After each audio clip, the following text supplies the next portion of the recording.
Operation Barbarossa, we know it as the German invasion of the Soviet Union. It's that simple, right? Enero. Barbarossa included most of the Axis powers: Italy, Germany, Finland, Romania, and more. But I'm going to talk about Finland. Finland in World War II was a major player in the invasion of the Soviet Union. Before we can understand the invasion, we first have to understand what happened before the war. It all started when a silly guy with a mustache rose to power in 1933 after going in jail and being a fascist, and also marching on Munich with his boys. In 1936, the Soviet Union invaded Finland, and Finland showed it was stronger than it looked and embarrassed the Soviet Union. And then we get to 1939 and the Third Reich invades Poland and starts another world war.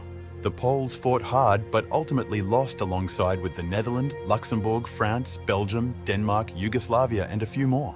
The Axis had it all. Then in 1941, the Axis invaded the Soviet Union with the Third Reich, Finland, Hungary, Italy, and Romania. Now we see Finland invade northern Russia. Finland, as you can see by this map, made some impressive gains in the Soviet Union. Here's the Finnish government's perspective on the invasion. After the Winter War, Finland lost lots of territory to the Soviets and wanted to gain this territory back. Before Germany had launched the invasion, Finland had made a deal with Germany to help conquer the Soviet Union if it gets its old territory back, and Germany agreed. And in 1941, with over 16 divisions and 300,000 troops, Finland had much might to bring to the table. Here's the perspective from the Finnish soldier. Finnish troops were very patriotic and even a bit nationalistic sometimes, though most armies were like that. After 1942, everything got much worse. The Axis lost the major battles of Stalingrad and Moscow. Morale started to drop, and that surely affected the Finnish and the Axis. No matter what though, Finnish troops were very determined.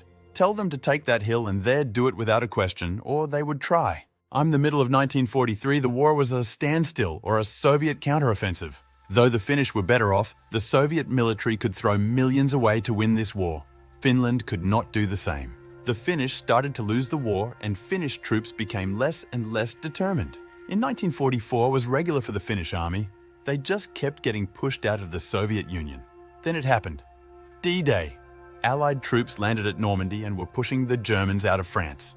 The Third Reich was fighting on a two-front war and could not win. With that, Finnish troops were tired and hungry. They could not win a war like this. And as the Soviets pushed and kept on winning against the Axis, Finland was out. On September 19, 1944, Finland surrendered. Like and subscribe, please. I hope you enjoyed.